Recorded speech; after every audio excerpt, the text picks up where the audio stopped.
Southside Flyers snatched a victory from the jaws of defeat. Round 10 of the WNBL season continues on a Saturday night with a clash between the league's two most recent champions, the UC Capitals and the Southside Flyers. Any trip to the ACT to take on the Caps is an intimidating task, especially when you consider Paul Goris's side has won 27 of their past 30 games in Canberra. And for the Flyers, their task is tougher tonight considering the number of players that are out of their side. But as we know in the WNBL at this time of the season, anything is possible. Hello and welcome to our coverage on KO Sports. Ben Waterworth with you. And in this Olympic time, isn't it appropriate that we have the dual Olympic medalist and one of the sharpest minds in the basketball world, Jenny Screen. Screeny, nice to be alongside you. We're in for a big night in the nation's capital. We are, especially when you drop that stat to me about the wins that UC Caps have at home under the tutelage of Paul Goris. That is an interesting one. So that makes the Southside Flyers' job even harder. But whilst they're depleted, they still have the potential to go at UC tonight and let's make sure that we have a great game. Well, let's speak about UC to start off with as well, because they've starting to build some momentum in their season, but they took a big scalp last week, knocking over the Adelaide Lightning. Screening. Yeah, the number one league, the league leaders at the moment at Adelaide as well. I thought Sykes was brilliant. This girl on screen right now doing the handoff with Brittany Smart, she was dangerous from deep. She's missing from tonight's starting lineup,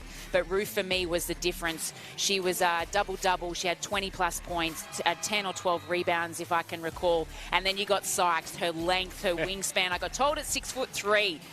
Kennedy Kariyama came out to me and they sent me a message saying that is her wingspan. Wow. So I think she's great offensively. She has the ability to get to the rim and create, but she also defensively gets on a lot of players as well. Well, the Southside Flyers also had an impressive win with an absolutely bonkers last quarter comeback. Screening. You called this game as well. This was some kind of come-from-behind victory. I watched this one in amazement, how Southside Flyers were able to come from a 15-point deficit, and it was through the likes of their stars, Blitzards, that we see nailing a dagger down the stretch to take the lead, in fact, from the Sydney Flames. And then Jenna was sensational in the third quarter. She hit some deep-range threes, similar to what she did at the Tokyo Olympics as well. So the girls were good. They had some moments. They should never have won that game. Sydney let them have that one for sure. But if they can string together a bit more of their potential and play to their potential, we know what they're capable of. We know that they're the defending champions. We just want to see them play like that. Will be a tough task tonight at the National Convention Centre. They're taking on the UC Capitals, who are in very good form. We'll talk about the Flyers and being a little bit depleted in terms of personnel in a moment. But let's have a look firstly at the UC Capitals, who are in tremendous form at the moment, and scarily, Screeny, they're at full strength tonight. They are, and they're just actually going from strength to strength. No one's missing. No one's got COVID. We know they've got Paul Goris back. They've got a sensational coaching and cohort as well with Wilson and Kennedy Kariyama, and they're just getting better and better. And Gori talk about, everyone in the media is talking about the boomers. They're talking about the links and the talent. We don't need to worry about that. And slowly, they're just creeping up the ladder and getting wins. And Carly stresses them all in all black tonight, so good work. You can make sure about that. The coaching panel there. Let's have a look at the Southside Flyers. It is a very different looking starting five to what we're used to. No Bishop, no Rochi, that's Maddie Rochi, no Wallace, and no Sarah Blitzard. Yeah, it's like when you go to order a Meat Lover's pizza and you pick it up and there's no meat on the pizza. Yes. But in saying that, there are a lot of players in that starting five who have experience. Amy Rochi, she's played in this league for a long time. Kate Gaze, we know she's won a championship. She was great a couple of rounds ago in a deficit, nailing 16 points. So they have still the calibre to take it to the UC tonight, and let's see if they can take away one of Paul Goris's wins. They're referees for tonight as we get set for the tip-off here in Canberra. The big one as well, Cheryl Chambers is not coaching the Southside Flyers tonight, the championship-winning coach. And we get our first look at the great Belinda Snell coaching the Flyers. How exciting is that? You know, she's been around, obviously, in this league for a very long time, won multiple championships. She's played in multiple, like 3 Olympics as well, and add a few world championships to that. It'll be interesting. I'm no doubt she's nervous about taking the reins, but she knows the game, she knows these players, and she's also got the support of Jo Wood, who would have been Jo Myers back in the day when she played for Dandenong. We also saw the Capital starting lineup as well. Talia Tapea getting a start tonight, so good luck to Talia as we get set here in the nation's capital for the Flyers and the Caps on a Saturday night on KO Sports. Great to have your company wherever you're watching around the country for this one, and it's beginning with Kelly Wilson, the veteran, to the inform Sykes and Roof. Roof has been in horrendous form of late, as has Kelsey Griffin, and the Caps waste no time getting the opening bucket. A well-executed play going to your veteran in your team, who hasn't played to her strengths or probably played the way we expect KG to play. She ain't getting any younger, but to get the first points on the ball will be nothing but boost her confidence. Oh, hey, all oxygen on that attempt. Rachel Jarry able to keep it alive. She's got a couple of seconds to shoot. She was fouled by Roof on the head, I think, to the charity stripe, or it may have been a travel beforehand. It's a Capitals ball. So these two teams have met 13 times in the past 4 seasons, and Canberra have won 10 of those encounters, including a 2-zip grand final series in 2019-20 to secure their 9th WNBL championship. Roof, Wilson, Roof again, misstepping and getting around Jarry, getting the 2 to go, and we'll have a chance for an extra. When we spoke to Michaela Roof after the game against Adelaide in round 9, she had no idea that she was playing as well as she did. She's a blue-collar worker. She not only, but she's a 10-point a game, 7-rebound kind of girl, and she stepped it up last week, and I feel like she's going to another level in her game and the way she's able to contribute as well for the UC Caps. Well, I spoke to Carly Wilson, assistant coach of the Caps, during the week about Michaela Roof and why she's in good form of late. She hasn't able to quite get that free throw to go. It'll be a fly. They're just debating now, the referee. It might be a Capitals ball. But just on Carly on Roof, said that she's just doing the little things at the moment, getting to the rebounds more consistently, cutting hard, which is opening up more opportunities for her to score. And speaking of scoring, KG 23 with a 3. Tremendous start by the Caps, making a statement early against the Flyers, as that shot from Gaze is off target, but Amy Rocci able to get the offensive rebound and her side's opening points. What have the Caps got at the other end? And Sykes far too easily gets inside. Foul is called, and we've got an opportunity for another 3-point play. And Rachel Jarry, I shouldn't call her draft for the people working at home. Interestingly, as we see Griffin knock down this beautiful 3 that we've seen many a time throughout her wondrous career. But Jaffa just getting a little bit frustrated with getting beaten, slamming the ball into Sykes' head accidentally. But nice to see the Southside Flyers change it up there. So on a score, they're going to a 2-3 zone. But in that zone, we can't get beaten on penetration like we just did there with Sykes. Sykes completes the 3-point play. She's in some serious form of late. Her last 4 games, averaging 15 points, 50% from the field and 6 assists. Tough task for the Flyers to stop her tonight. Turnaround there from Harmon. He's just on the floor. She's checked in for Jarry. We've got a couple of early fouls. Here's Tapia. Australian basketball world really keen to see Tali Tapia have a good run at it. She gets a start tonight for the Caps.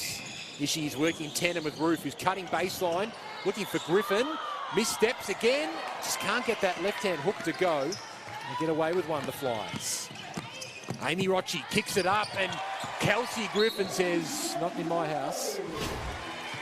And that's what we know Southside Flyers are good at. They have pace. They love to run out, get the ball, push in transition, whether it be off a score or off a steal or a rebound, defensive rebound like they did then, which is really good that they're trying to do that and go to their strengths early in this first quarter. It's a 10-2 lead at the moment for the UC Capitals. Rachel Jarry off the floor with 2 fouls to her name. Hence, Harmon is guarding Roof behind the back pass. How about that? That was pretty. Tapia couldn't quite finish off the work. There's a whistle on the play. Might be a foul as Harmon hits the floor. Oh, if I was Roof on that one, great steal in the low block. Have a look at this cheeky, nice, little beautiful pass. I'd be like, damn, girlfriend, make that. Give me the assist. I deserve that one. But nice execution of the play, even though they didn't get rewarded with the points. So the Capitals, they're focused tonight. They're wary of Southside. They still have to be wary of Southside, despite them being undermanned. Carly Wilson said during the week, we must respect the players who are still here because they have the ability to light it up and have enormous scoring power, namely Beck Cole, Jenna O'Hay and Amy Rocci. And speaking of Cole, she's been guarded very closely here by Sykes. She's one of the best defensive players in the land. And Cole, very interesting attempt, and you get the sense that Beck Cole's not going to have a lot of easy free room to move tonight. No, when you don't have Blitzarves, Wallace in your lineup, Rochi, who will take a lot of attention. And I think Cole a little bit, you know, she was at camp. She would probably be a little bit deflated, I would say, from not making selection. And we know that, you know, her knee is still a struggle. She's also coming back from COVID. So she's still finding her feet as we work our way through this season. Tapia misses, but Roof with an offensive rebound. The Caps just seemingly in control early stages of this one. They've got a 10-2 lead. As Sykes crosses over. Beautiful pass inside for Griffin. Again, good look, can't get it to go, but Griffin follows up with a second chance opportunity. And right now, that's the difference for both teams for me. Southside, yep, they've had some good looks. They haven't gone in. But it's those second efforts and possessions that we see from the UC Caps that are giving them this lead. And then their defense and their ability to create turnovers. In the league, they lead the league in terms of steals, and they're able to get out in the run and create transition buckets like that. And a timeout is called by Coach Belinda Snell as we see Beck Cole hitting the floor, and at the other end, the Caps through Kelly Wilson able to get an early bucket. So we have our first look here at Belinda Snell addressing her side.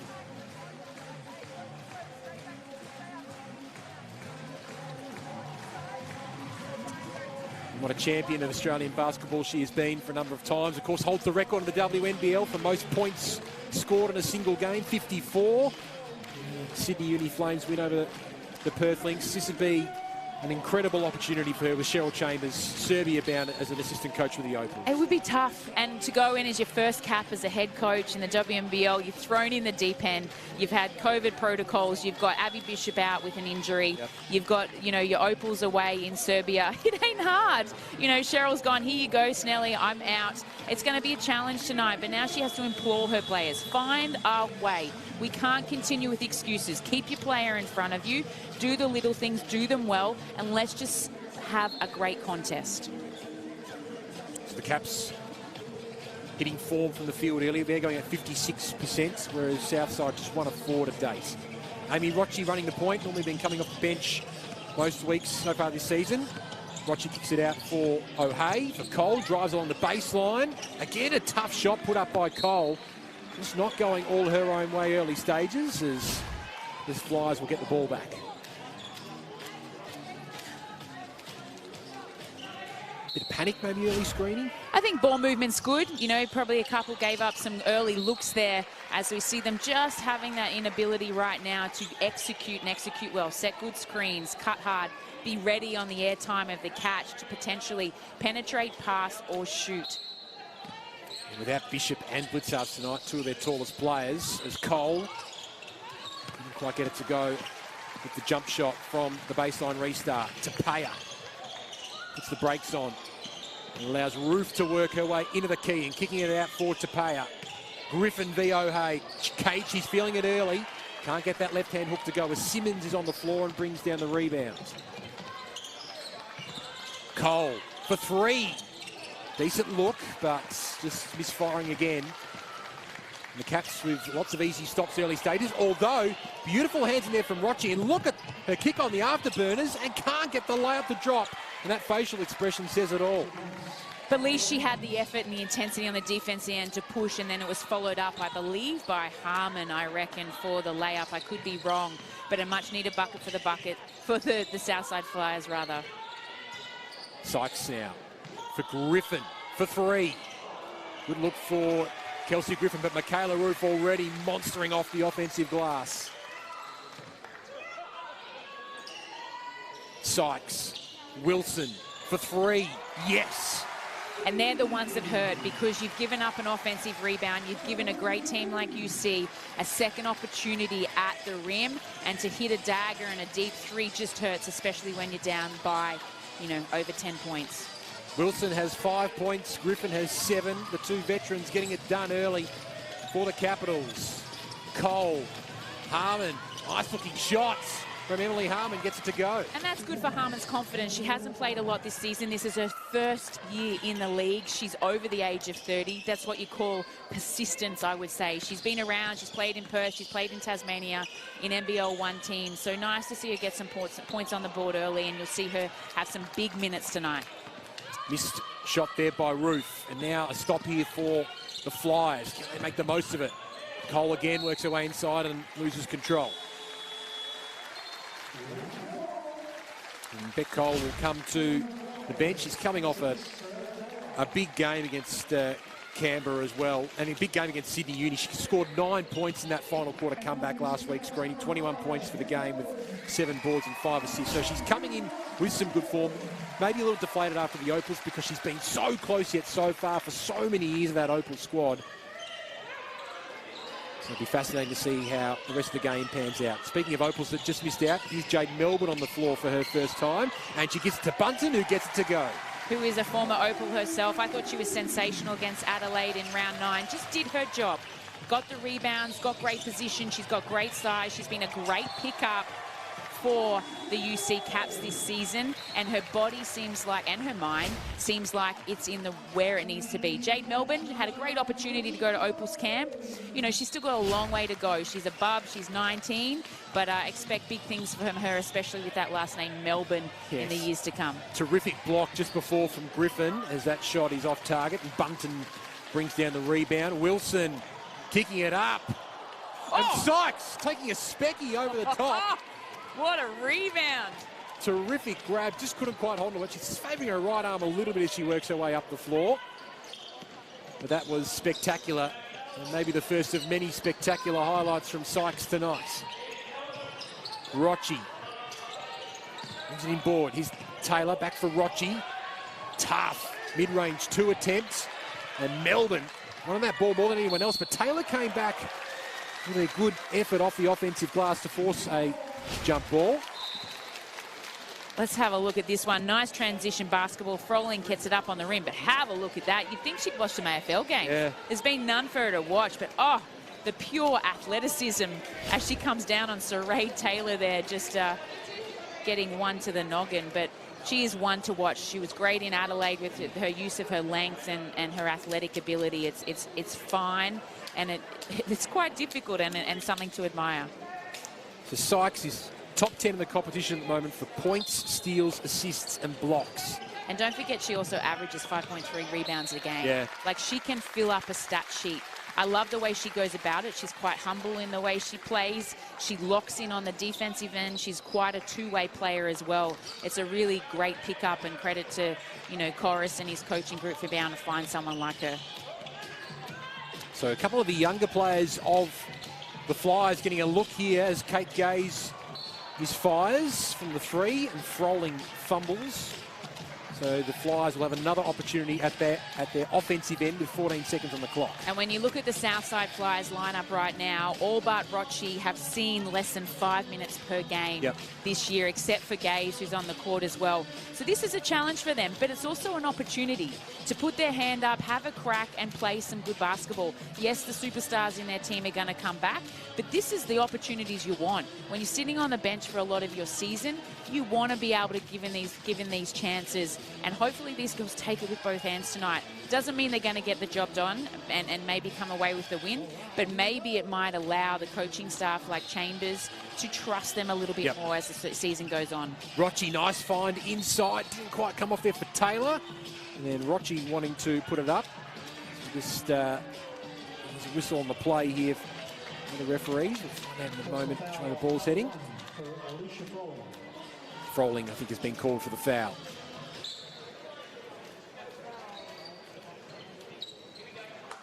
So 2 fouls apiece early stages here as Simmons with the inbounds pass. Gaze fading away and knocking it down.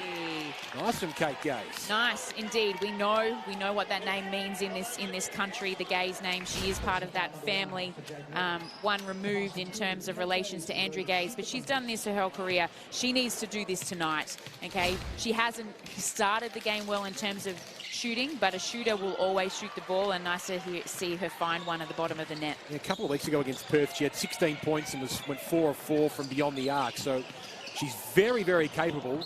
And Sykes hoping for Bunt on the inside, came off Flyers' hand, so it will be a Caps ball from the baseline. They hold an 11-point lead with 2.5 to play in this first quarter. Bunton. We had a couple of threes against Sydney Uni a couple of weeks ago that had the bench out of their seats. Alicia Froling, very easy offensive rebound, then the reverse with a lucky roll.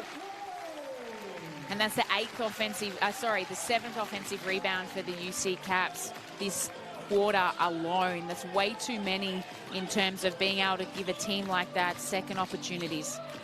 Gaze again, mid-range 2. Might have the accuracy on that occasion. As Sykes assesses her options now, weighed her up her options superbly and got the floater to drop. Did you see that little goose step she also had about the foul line? A nice little shimmy there, goose step that you would see, you know, Wallaby players or the rugby union players do. Nice little move. Oh, Gaze from the car park. Deep 3. That's a nice one against the flow. And why not? You know, she's going to have a license tonight considering the depletion of this lineup, and she's going to have to take those shots. But right now they need to lock in this next 90 seconds rather in terms of defense, and allowing cuts like that isn't going to help your scenario. So Alicia Froling gets her second field goal. She's got 4 points. Nice even spread of contributors from the Caps so far. Big opening quarter from them. 25 points, and we've still got 1:14 and counting remaining. Simmons, that's a tough shot. And Bunton, she's on the fast break with Wilson. Picking it out, looking for Melbourne. They still keep control of the ball, the Caps, with just over a minute remaining. And all the experience of Kelly Wilson in game 405 in the WNBL tonight. And she's still got ample to give. Kicks it out for Melbourne, who can't hit the triple. When you say 405 games, that just hurts my knee. I don't know how she still does it. I think it's amazing and phenomenal that she's able to still contribute at a high level and the minutes that she plays at her age. Rocci, quick release. Lovely finish from Amy Rocci. Talk about another player that's been in this league a long time is Amy Rocci, you know, championship player, been in the league for over 10 years, knows what it's about, and she's going to have to be a leader in this game tonight.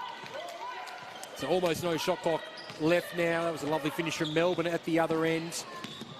As Amy Rocci works her way around the perimeter, but it's very hard. There's a lot of Capitals hands in there. Rocci screaming at the referee, and so is Coach Snell from the sideline as well. She's really getting the knack of this senior coach thing early, Belinda Snell. And Snell is very, normally a very quiet spoken person, you know, so it's nice to see her get animated and show a little bit of frustration, and she would be. Her team is down. They've only scored 14, which isn't too bad, but they've allowed 27. So for me, offensively, we can handle 14. What we can't handle is giving up 27.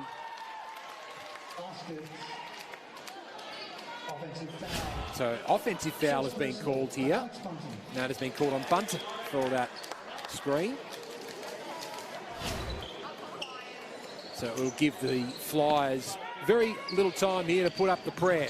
Gaze for Harmon. Gaze should have had the shot herself in the end. And that is an emphatic first quarter from the Caps. It's their equal best first quarter score of the year. They're 2017 and the Flyers are 14. Second quarter action coming up in just a few moments.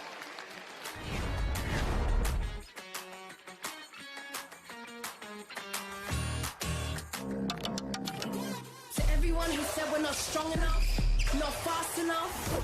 Wrong. We're crossover queens, scoring buckets, taking names and hitting no-look threes. We fight for every ball. And do we dunk? Hell yeah. When we roll into the court with nothing to lose and everything to prove, you're in for a show. She got style, she got balls, she got belief, she got game.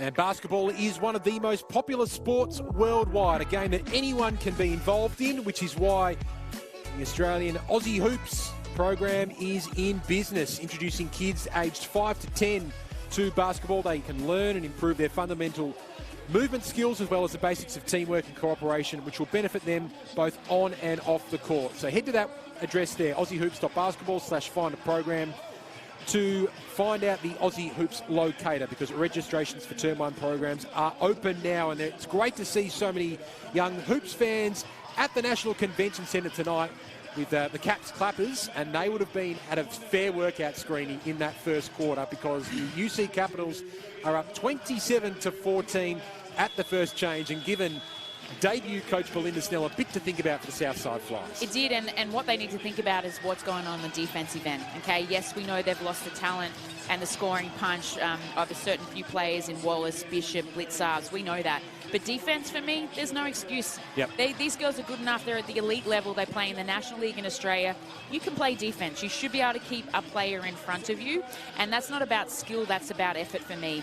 And for the UC Caps, they've had 20 points in the paint. So that tells me they're either scoring in transition or they're scoring by penetration or passing. So we've got to do a better job of that, take some more ownership, and then also not allow the offensive rebounds. Yes, the Southside Flyers have got 8 of their own in terms of offensive, but second chance points are 10 for Canberra. You take away that, we have a ball game. Yeah.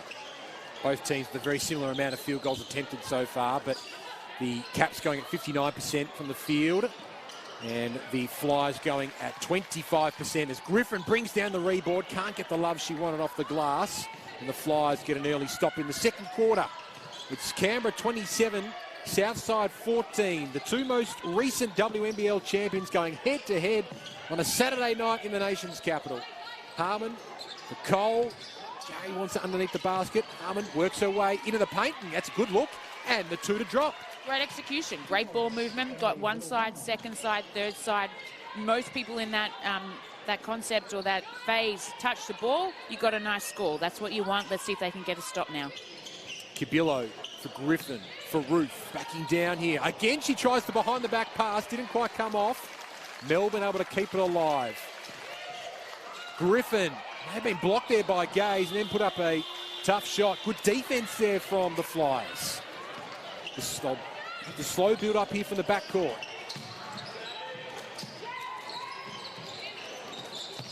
Cole in the post here, backing down on Melbourne. Those two may have had a fair bit of one-on-one time in the past week at Opal's camp, but Cole earns the foul call here. And you can see Cole just getting, hands in by Gaze, clean kind of attempt at the ball, and as we see Beck Cole being able to take a younger Jade Melbourne into the block and find a way. This has been a great step into the second quarter from the first for the Southside Flyers. Belinda Snell would be happy with this. It's all come off the effort of the defensive end, and then their ball movement and ability to get open on the offensive end has really paid dividends. A 4-point run here for them. She's a 90% free throw shooter, Beck Cole. They are clearly the best free throw shooting team in the competition, Southside.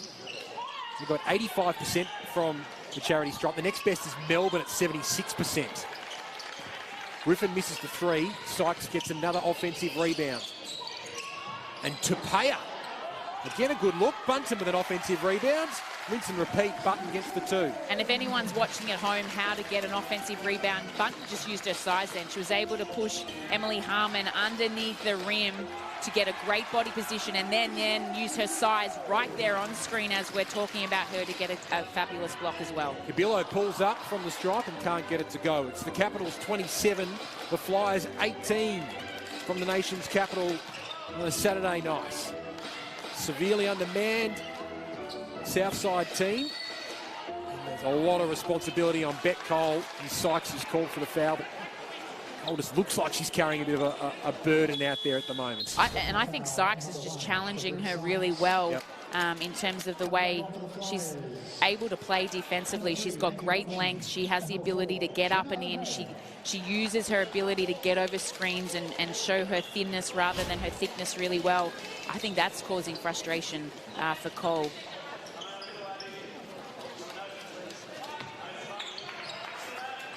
O'Hay will recommence play. There's no easy options out there. They are right on defensively tonight, the Caps. Rochi. Harmon again, fading away. She's got some great elevation and nice kiss off the glass. Great composure, great recognition of a mismatch off that mismatch. I can't speak. A mismatch off that mid pick and roll. Harmon was able to dive and be able to score on a point guard, which was a really good play. So nice little fight back here from the Flyers. Back within 9. It's 29-20. Tupeya, lovely pick and roll action there. Bunton gets an easy 2. So Alex Bunton with a couple of consecutive buckets here for the Flyers.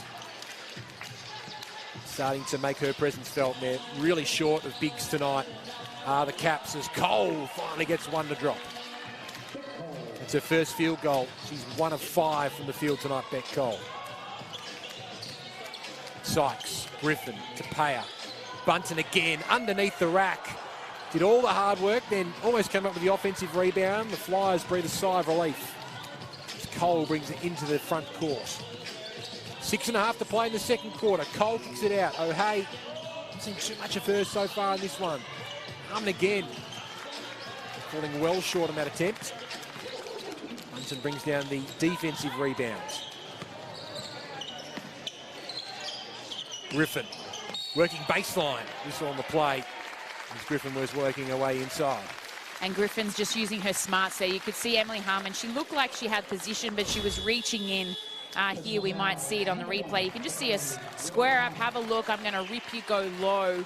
And she was able to get herself into a great position and to the foul line where she knows where we know she's been so successful her whole career.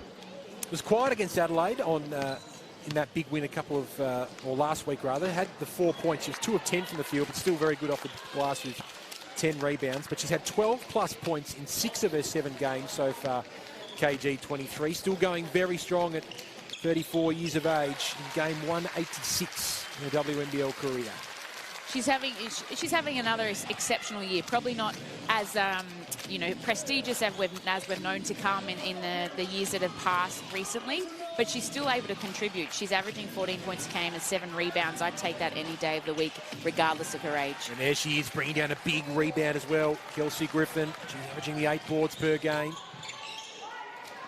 Slows it down for Sykes, for Wilson. Bunton is really causing some issues underneath the rack at the moment. She draws the contact, the frustrated Jenna O'Hay, and he gathers with her team. And that's the tough thing for the Southside Flyers when you don't have the likes of Abby Bishop and Sarah Blitzovs on the inside in that 4 and 5 position, and you're undermanned with Saray Taylor trying to defend Bunton there. It's always going to be a tough ask. And you know that I'm sure the UC Caps and the Scouters, let's get the ball inside tonight. Big game a couple of weeks ago against Bendigo, 16 points, including 2 of 2 from 3-point territory. Found out afterwards, actually, that they deliberately put together play so Bunton can shoot threes. You don't often hear that, but Bunton was able to knock him down the 196-centimetre centre. As Amy Rochi had a good look at the basket there, but it was an awkward-looking shot. And the Caps now still just holding this 12-point advantage. Flyers just not able to make a decent indent into this lead. Griffin open for 3. Boom. Too easy for KG 23. She's having a big night. She's up to 11 points already.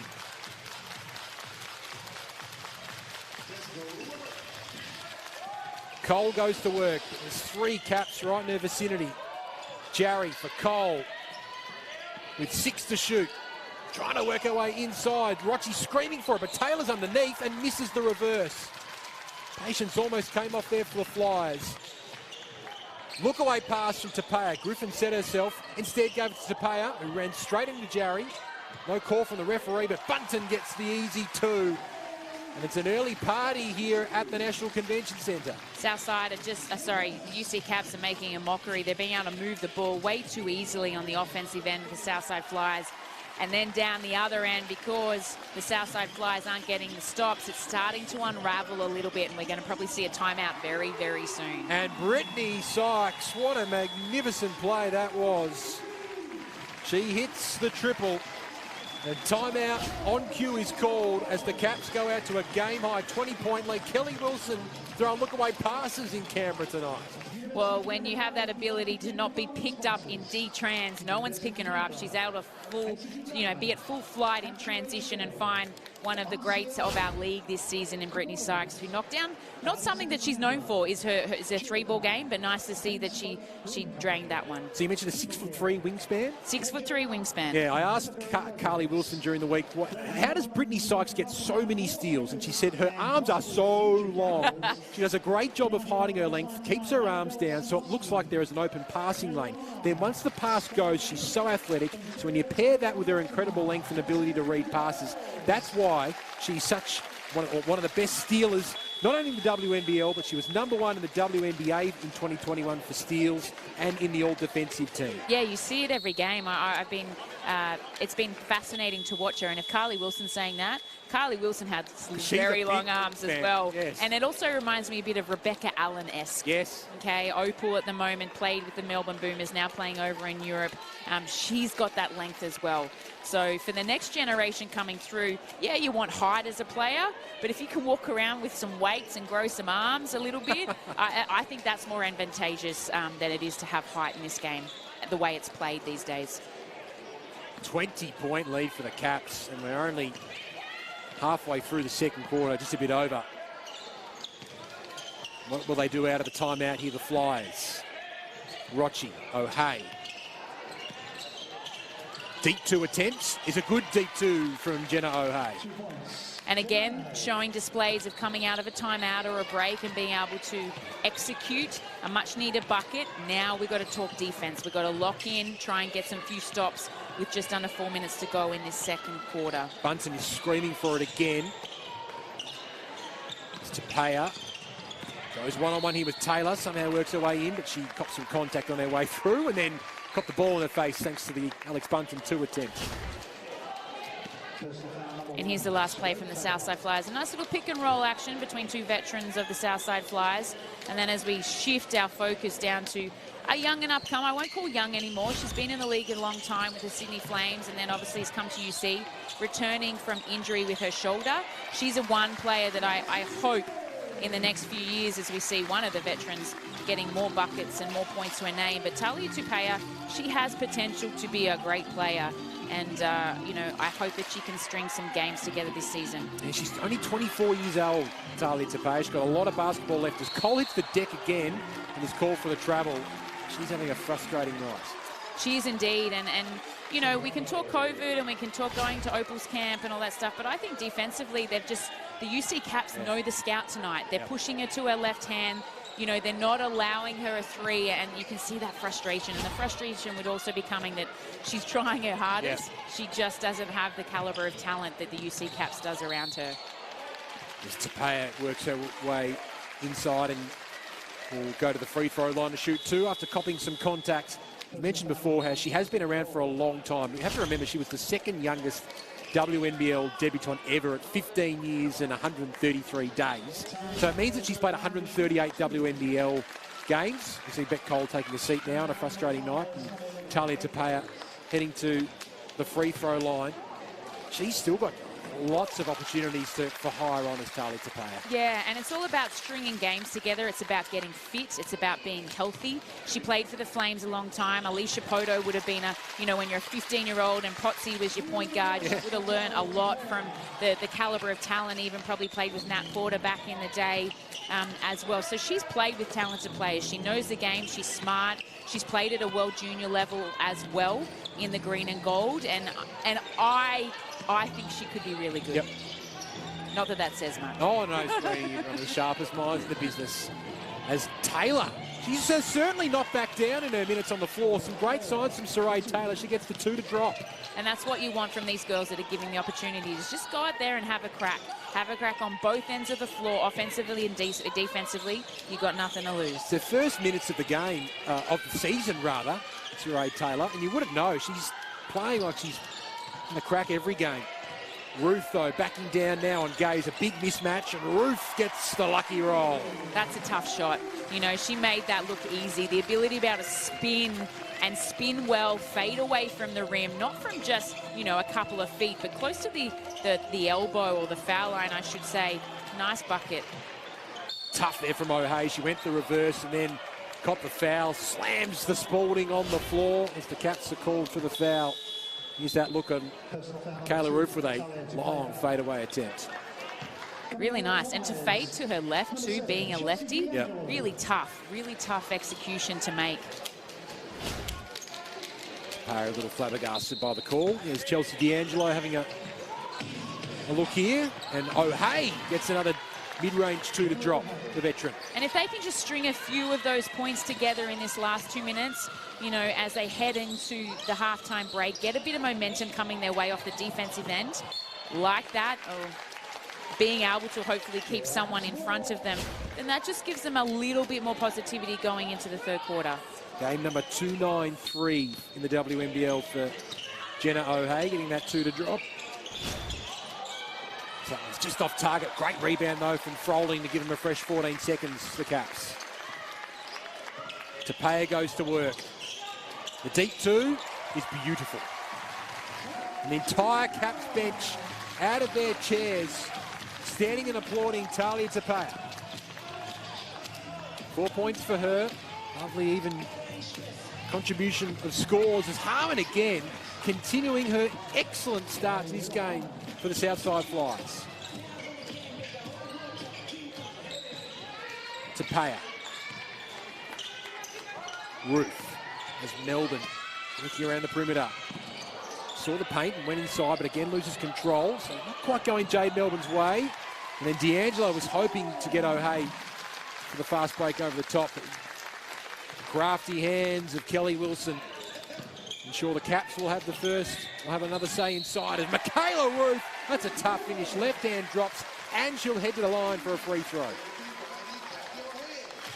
UC Caps have been absolutely monstrous on the offensive end, just being able to get away with being able to do whatever they want a little bit too often in this game in the first half. And Ruth picking up where she left off against the Adelaide Lightning last week and having some stellar performances. Yeah, the last 2 games she's had double-doubles in both games, Michaela Ruth, including 20 points and 10 rebounds in 27 minutes against the Adelaide Lightning. That terrific win, big catalyst behind that victory. 22-point differential between the two sides.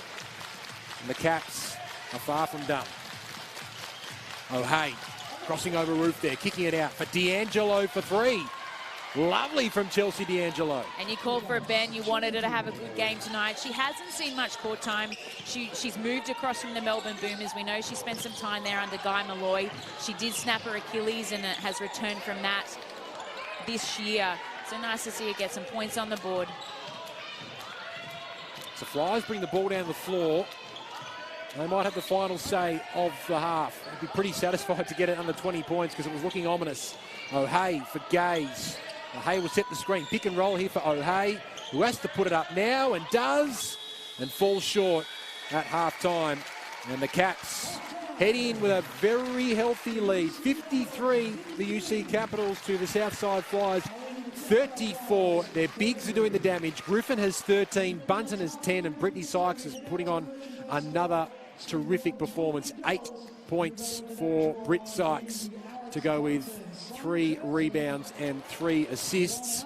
Kelly Wilson also with the 7 dishes to go with 5 points. Whittle Harmon has 8 for the UC Capitals.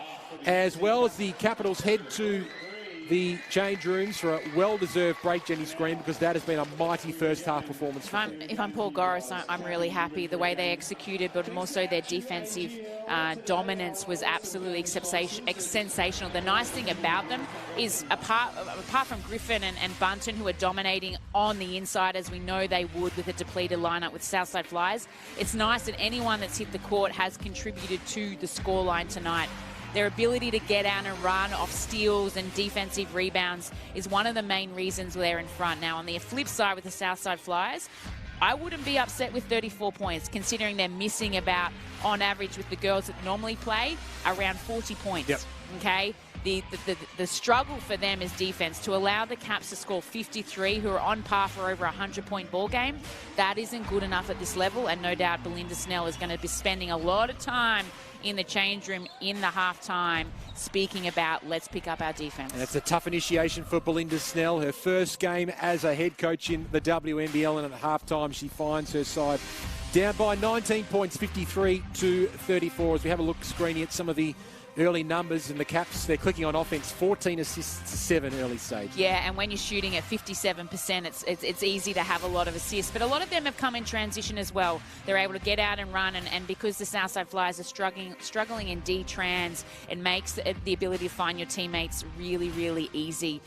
Southside Flyers, defensively on the rebounding end, the count, they're doing okay. They're struggling. There's 26-19 totals. They've got some great offensive rebounds as well. They just aren't able to capitalise on those second chances. So it's been a real story at the moment in this game is the impact of the bigs for the UC Capitals, because the Flyers are really struggling in that area tonight just from a personnel perspective, and the Capitals are pouncing Screeney. As a result, Kelsey Griffin is having another big game, KG 23. She's got a game high 13 points at the moment. Yeah, not only those 13 points, but her ability to get out and block shots like that at her age, knock down from deep still, but also get on the rebound count. She's got 3 offensive rebounds. She's all class tonight, and she would want that, knowing the game that she had against Adelaide. That wouldn't have been what she wanted. She's a perfectionist. She wants to play great games every week for the UC Caps, and it's good for her to see that she's leading from the front. And then Bunton, I think she's been absolutely sensational. 10 points in probably just under 10 minutes as well. She's been exceptional. Yeah, Kelsey Griffin, as we see now, 13 points, 5 rebounds, and a couple of blocks as well for Kelsey Griffin. And from another perspective as well, Alex Bunton is causing lots of headaches underneath the rack as well. But that's the thing with Kelsey Griffin, is she's having a really good season from beyond the arc. She's scoring at 40% from beyond the arc so far this season, Kelsey Griffin. So her outside game is really strong. As we have a look at Alex Bunton, and particularly in that second quarter, she really was able to capitalise underneath the rack for the Caps. Alex Bunton, to me, is playing with a new lease of life. She's a mum. She's come into this league with this season with no pressure on her. She was a late signing. Gorry called her up and said, hey, we need a player. What of it? Can you come and join us? And she's like, yeah, I can. You know, and I think that new lease on life and the ability to play with no pressure, there's no expectations to her to play for Australia or do anything like that. She gets to go home to her daughter Opal every night. Basketball now is just something she does. It's not who she is. Yes. And you can see that in the way that she's playing, and it's nice to see. She's only 28 years old, Screeney, as well. She's still got lots of basketball left in her, Alex Bunton. It's been fascinating to watch a duel tonight that we've seen a lot. We've seen Beck Cole go up against Brittany Sykes right throughout the game. Sykes is one of the best defensive players in the competition, Screeney, and Beck Cole's finding all about that tonight. And you can see the frustration on Cole's face. It's been a tough week for her, a tough couple of weeks in terms of COVID. We spoke about that and the protocols coming back from that. You cannot underestimate what that is on the respiratory system for her and for many players in the league, to be honest. And then have a depleted lineup, more responsibility. She's having a great season. Don't underestimate that. She's averaging 18 points a game, shooting at a great clip from deep. But tonight, everything is just a lot harder, and that's because of Sykes. She's been stellar. She's able to lock her up, and I think she's one of the best defenders that we have in this league. Yeah, 3 turnovers as well for Beck Cole. So hopefully for a Southside Flyers perspective, she can turn it around in the second half. She was one of a number of players that just missed out on the Opal squad that's heading to Serbia as we speak. As we have a look at that final squad, we see Sarah Blitzarv's highlighted on screen. She's one of a number of Flyers that have been part of that Opal's qualifying squad. Maddie Rocci, as well as Christy Wallace. It was great that Christy Wallace got the call up.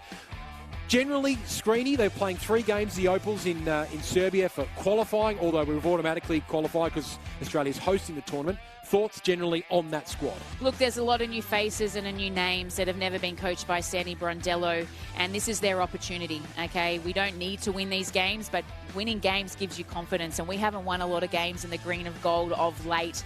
But some of these girls, we know Whitcomb hasn't played at a world champ or an Olympic level. Heel, Rocci, they're the same. And Darcy Garvin's another one.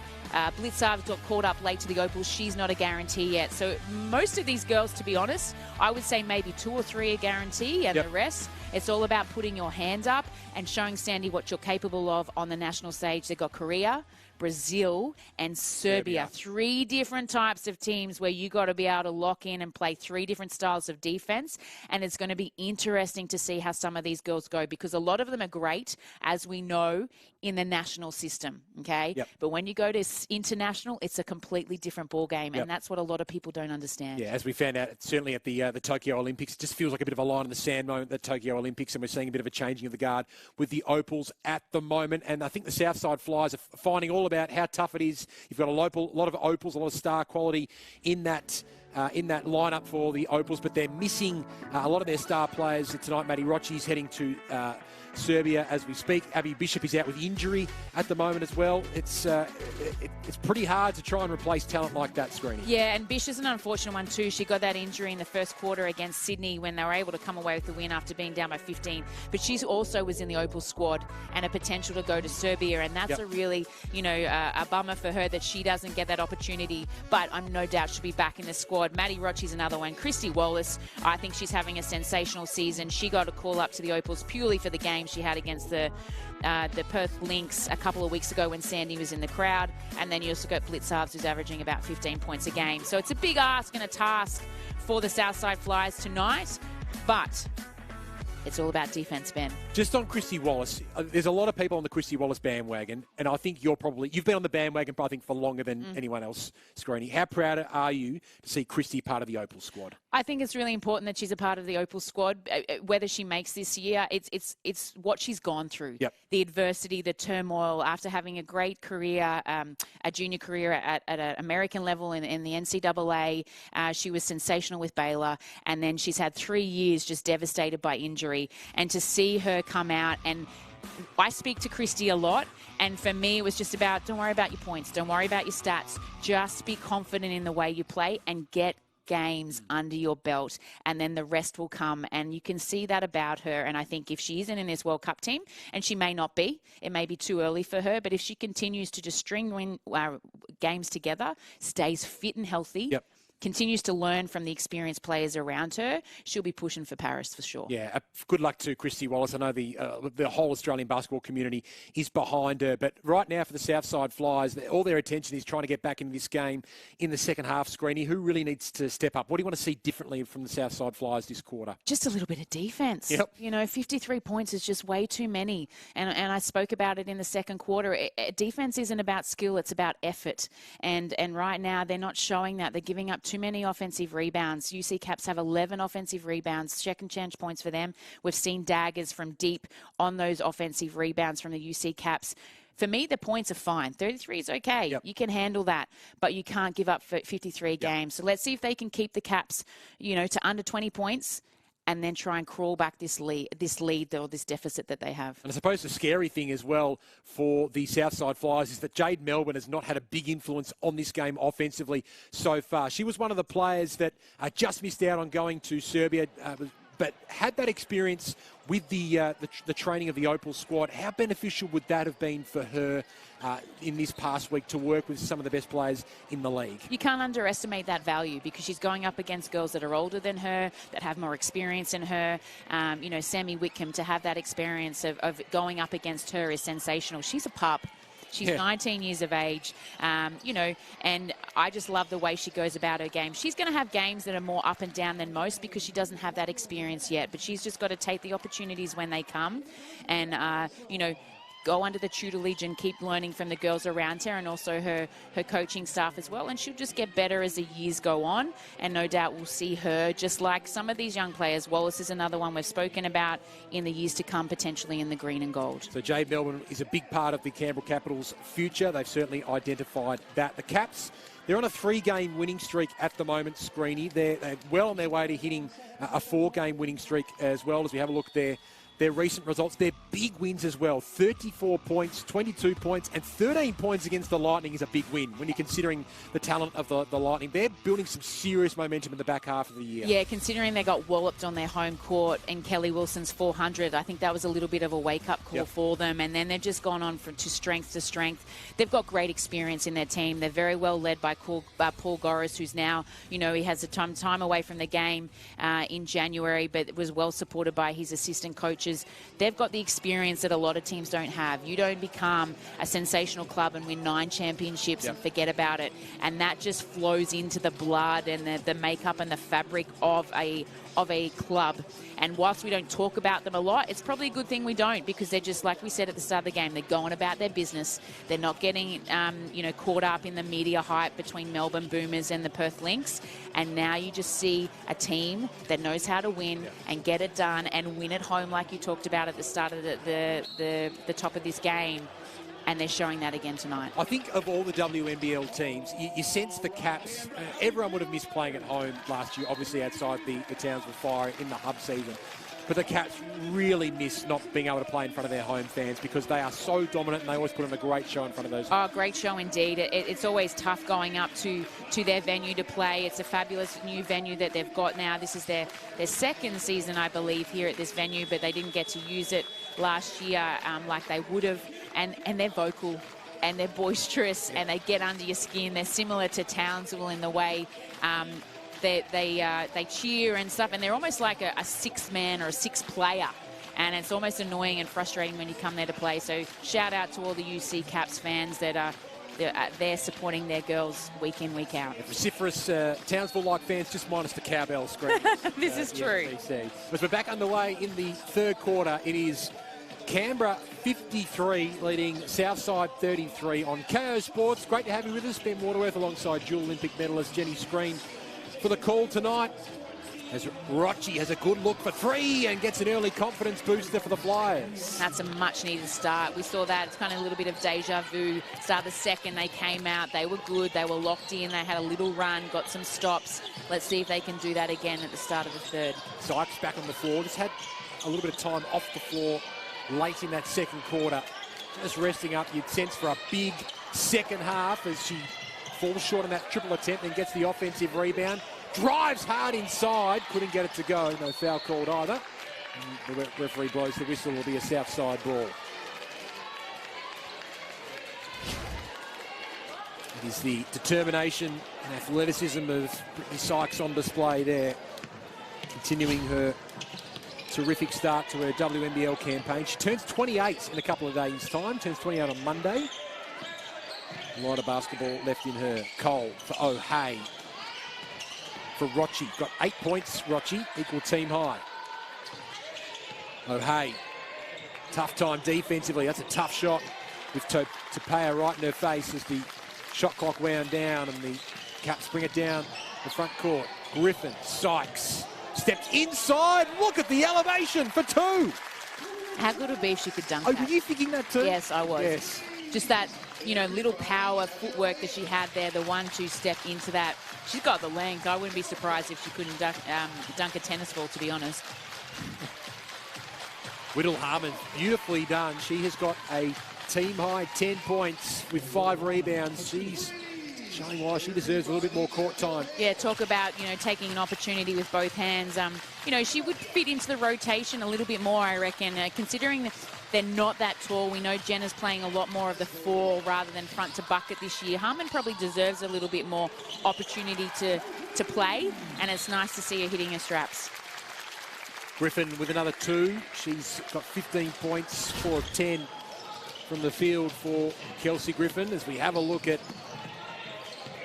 a beautiful picture. Brittany Sykes in full flight. And she almost came up with a steal.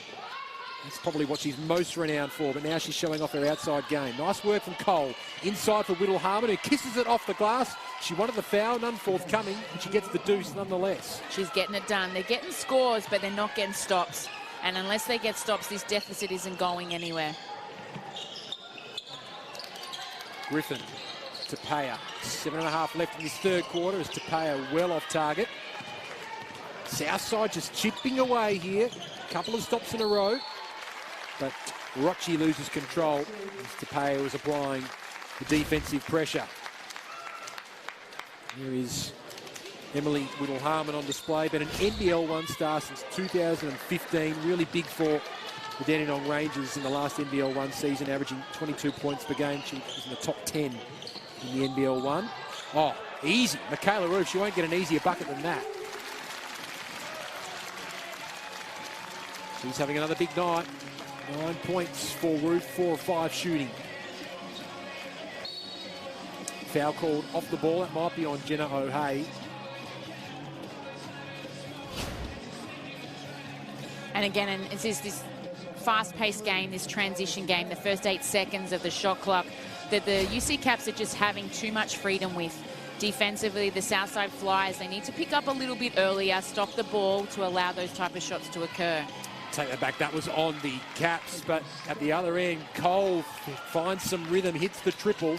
So just making minute indents into this lead. The Caps lead is now to 16. Wilson, Griffin, stolen by Rochi, and she's got the pace here on KG23, and Rochi's into double figures. Timeout call by Paul Goris as Amy Rochi goes to 10 points for the game. That makes us 2 steals as well, and she's damaging on the fast break. Oh, she is indeed. She has the ability to get out. Defensively, she's very good and has a knack of finding those steals, and she can change the momentum of a game really, really quickly. We saw that. She was, I think, the best player off the bench for the Southside Flyers in their championship last year, and has the ability to come in and rule the roost and, you know, be a great leader and control the tempo of the game. So we've seen a game go from 21-point lead for the UC Caps back to a 14-point, then no, 16-point. Maths is never my forte. 14 points, Jennifer. Thank you. That's okay.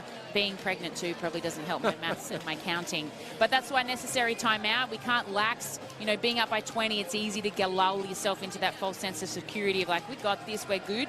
The Southside Flyers still have the talent to draw this back, and we saw it last round 9 against Sydney Flames, where they're down by 15 and they came back and got the win.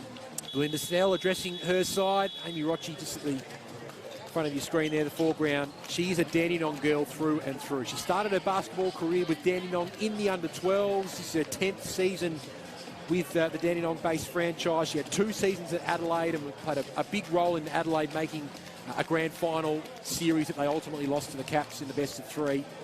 But she's a really important member of this of the Southside Flyers lineup.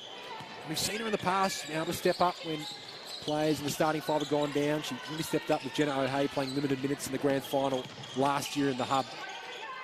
And Sykes for Ruth. Very open look for Ruth for 3. And it was well off target in the end, Michaela Ruth. And Ruth had all the time and space in the world, and when she shot like she did last week against Adelaide from deep, you're okay with her taking those shots. She even hit a bank 3 last week against Adelaide Lightning in front of their bench. So if you can knock those down, you'd be okay with it as a coach for her taking those shots as well. Whittle Harmon hoping to hand it off. And a long attempt there from Jarry is off the mark. So they've got this back to within 14 points. It was 20 points at 3/4 time. The Caps led. Now the Flyers have reduced that by 6, and they've got the ball back at their defensive end of the floor. So things starting to happen for Belinda Snell's side. And nice to see some change-ups defensively. In the first half, we saw them just go 1 out against Bunton and Griffin in the paint. We didn't see any trapping and rotations happen. Right then you saw, as soon as the ball went in, they were doubling from the weak side and were able to force that turnover. Foul call on the play as well. As Talia Tapea heads towards the bench as well. And that's her 4th personal foul as well, Talia Tapea.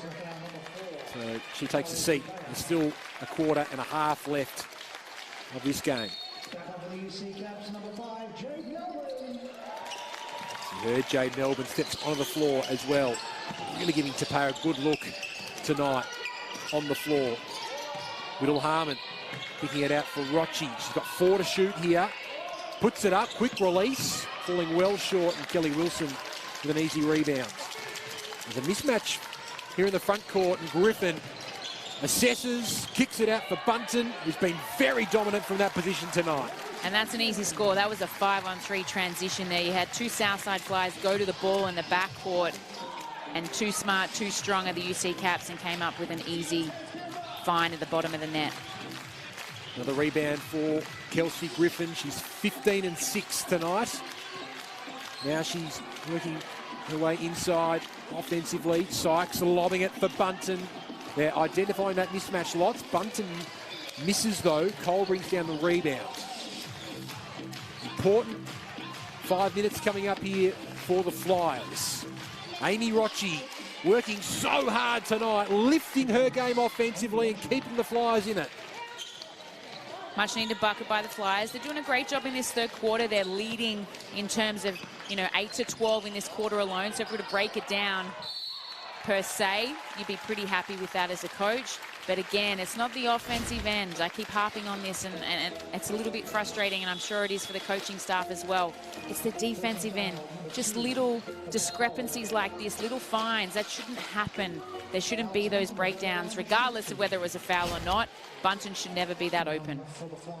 So Alex Bunton, screen you mentioned, terrific to have her back in the WNBL, back after a 3-year absence.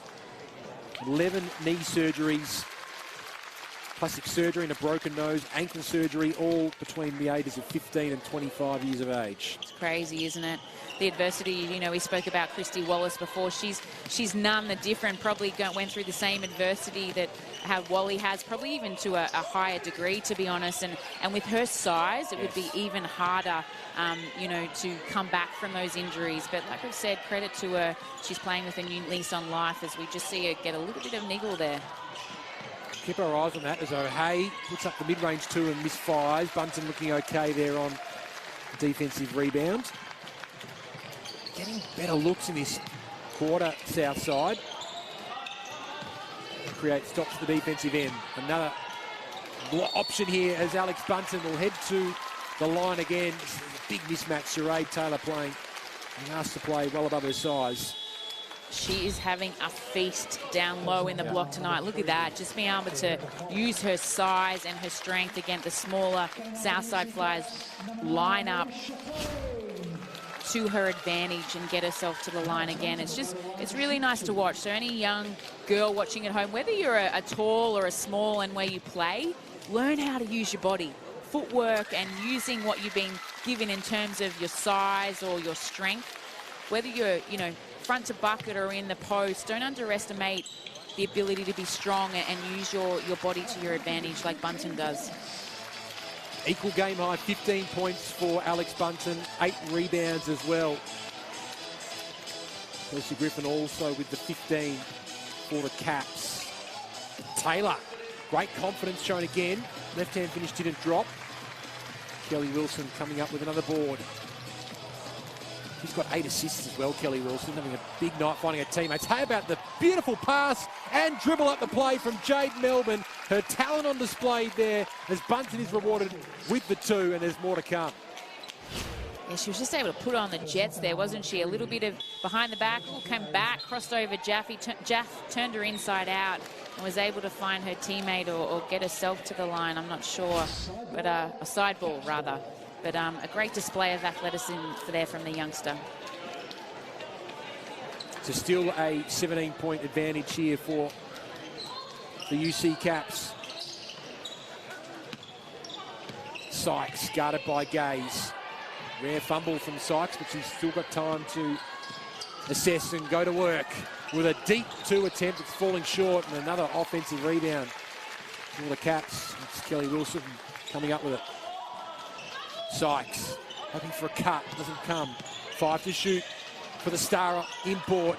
She again misfires, and Bunton uncontested in the end, able to win that back. Froling loses control. Nice hand in there from O'Hay to kick it out. Jade Melbourne goes to work for Froling, kicking it back out. Not long to shoot, so Melbourne has to put up the prayer and totally misfires. So defense there, strong from Southside. Can they make a count at the offensive end of the floor? They'll do it in slow motion. Rochi. Hoping for a cut from O'Hay. Instead it comes from Jarry. The idea was right, but Bunton too strong and Jarry hits the deck. I love it. That was actually really good execution there from the Southside Flyers.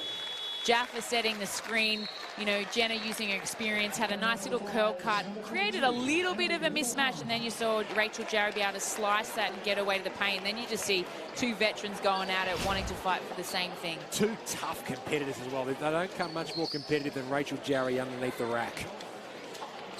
As Alex Bunton has a laugh. Great to see her enjoying her hoops again, and she's playing a big role in her side's dominance. She's got a double-double already, 15 points and 10 boards for Bunton. Sykes. Jump ball called. Belinda Snell wanted a travel, similarly from the sidelines. Instead, the referee called for the travel. Just not quite getting it all her own way, Sykes, in this 3rd quarter compared to the first half. They've locked down on her Caps, the Flyers rather. Cole still with very little room to move. So just trying to bring her teammates into the game. She copped some contact.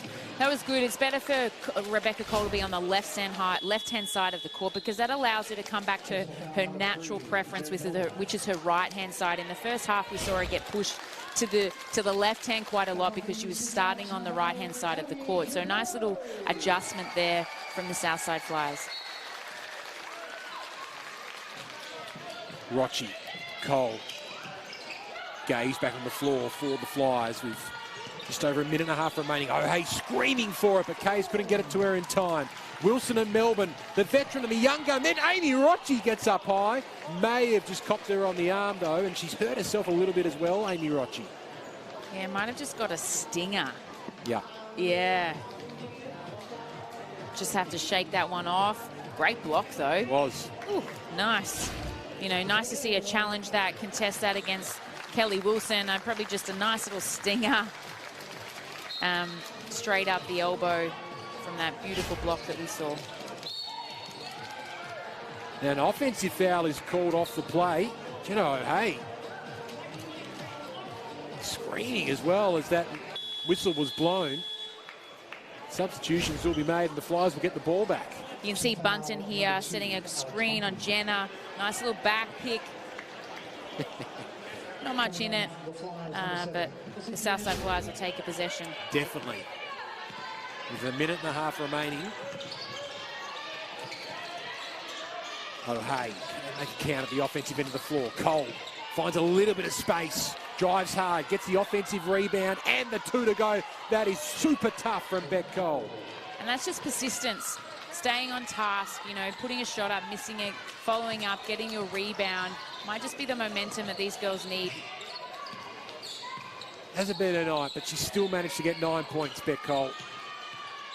As Melbourne works her way inside, loses control. Froling is there to save the day. She's got 2 seconds to shoot, though. She's got no idea. Communication wasn't there. The lucky shot dropped, but unfortunately it was after the shot clock buzzer had sounded.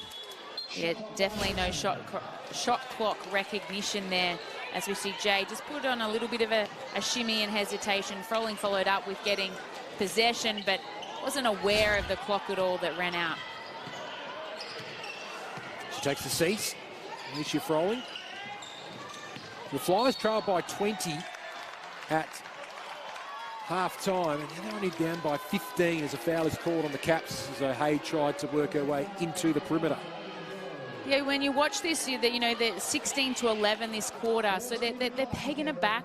You know, we talked about last week in round 9 against the Sydney Flames. They were down by 15 heading into the fourth quarter, and they were just able to come away with that illustrious and much-needed win in their first win, in the 2022 calendar. Same could be said for right now. You know, Caps look comfortable, make no mistake about it, but don't underestimate the potential that the Southside Flyers have. Few better free throw shooters in the WNBL. Jenna O'Hay with those 2 free throws is now 12 of 13 on the season.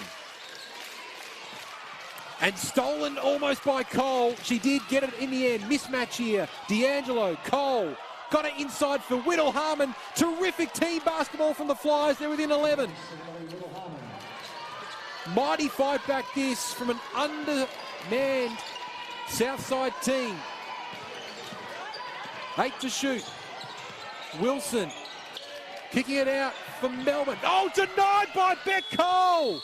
What a way to go to three-quarter time with an almighty block. What a great comeback in that third quarter. You can see that just change in momentum from a few things on the defensive end. And to finish a quarter with a closeout like that, heading into the fourth, taking away a 21-point deficit now to almost under double digits. Phenomenal from the Southside Flyers. Fourth quarter action in just a few moments.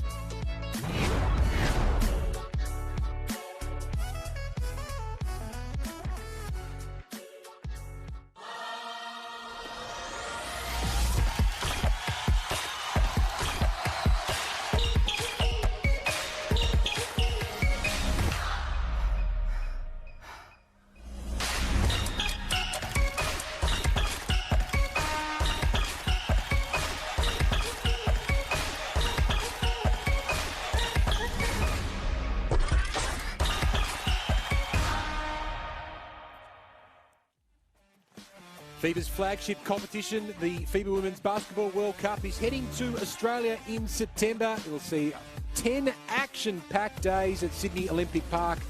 12 powerhouse basketball nations, including our own Aussie Opals. They'll be battling it out for the world title. So to sign up for first access to tickets, head to womensworldcup.basketball. All our attention at the moment is on the National Convention Centre, Jenny Screen. The UC Capitals, they led by 20 at halftime. They now only lead by 11 as we turn for home. 64-53 the Caps lead after a 20-11 third quarter from the Southside Flyers. It's nice to see the Southside Flyers playing with a little bit of grit. We haven't seen that in their makeup, I don't think, this season, and we know what they're capable of in terms of the offensive end. For me, it's always been their defense in terms of when they've had their losses. We know that a lot of losses this year have come off the back of overtime or going down by less than 5 points. Yep. It's been tough for them, but if they can just start to peg away at the start of this fourth quarter, get a few stops, get some ball movement like we saw in that last little bit on offensive end, hey, we could see what happened in round 9 against the Sydney Flames. Yes, which was a 24-6 final quarter in favour of the Flyers. But have they blown all their bullets in that third quarter? Michaela Roof looking to get the perfect start for the Caps, and she delivers. Execution on point there. Nice little seal down low from Kelsey Griffin, attracted the attention, and her sister in the 5 spot rose up and was able to find a nice little elbow jumper. Great fight back from Cole. Kicks it out for D'Angelo, for O'Hay, who has to go to work herself with Kelsey Griffin in her face. Can't get the left-hand finish to drop her way. Wilson, Griffin, Tapia. It's the screen from Griffin, the pick and roll action, the spin, and the determination, and the cuddle from Jenna O'Hay as Griffin is fouled. Nice little two-man game, hesitation from Tapia. Just saw that Griffin was able to roll and get position a little bit better over Jenna O'Hay and take herself to the foul line. 3 fouls for O'Hay, 3 for Cole, 3 for Jarry. And for the Caps, 4 for Talia Tapia and 3 for Jade Melbourne, as we see Kelsey Griffin become the leading scorer in the game. She's now got 17 points to go with 7 rebounds and 3 blocks. Big night out for the WNBL star. D'Angelo for Whittle Harmon, who wasn't expecting it. Cole cuts hard inside. Sykes not leaving her side. And Cole loses control of the Spalding. Griffin hits the deck with her. Bodies everywhere. And there's the whistle to break things up. That was a tough pass. You know, you put Beck Cole in that position when it wasn't really open, to be honest. She wasn't really available on that back cut, especially against Sykes. And Capitals had the rotation, so it already put her under pressure, and, you know, an unforced team error, I would say, from the Southside Flyers there. Great to have your company on KO Sports on a Saturday night from the nation's capital. The Caps hit by 20 at half-time, reduced to 11 at three-quarter time, but they've got a very hot start to this quarter. Griffin makes it count again. 70-53. As Cole puts up a long-range attempt and misfires, and Caps now back in control of the momentum. Wilson closely guarded by D'Angelo. And forces the turnover, does young Chelsea D'Angelo. And again, it's just the little things that the Southside Flyers need to do in order to give themselves opportunity on the offensive end. Getting stops like that, being up in the lane, being disruptive.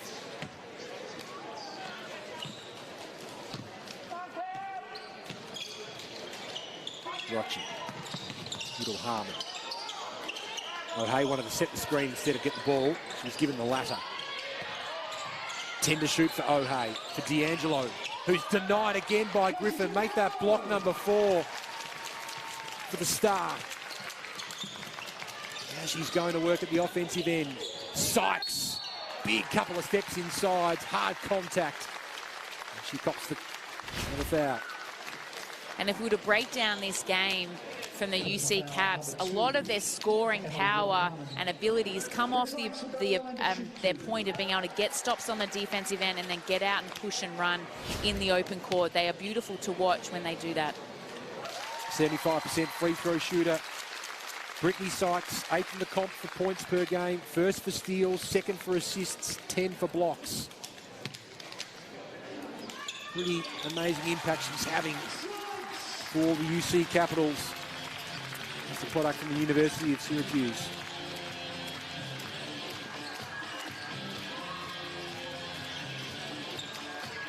Back out to 19 points in favour of the Caps now. Rochi. Jarry. Almost lost control. Got it back. Whistle on the play. Foul called.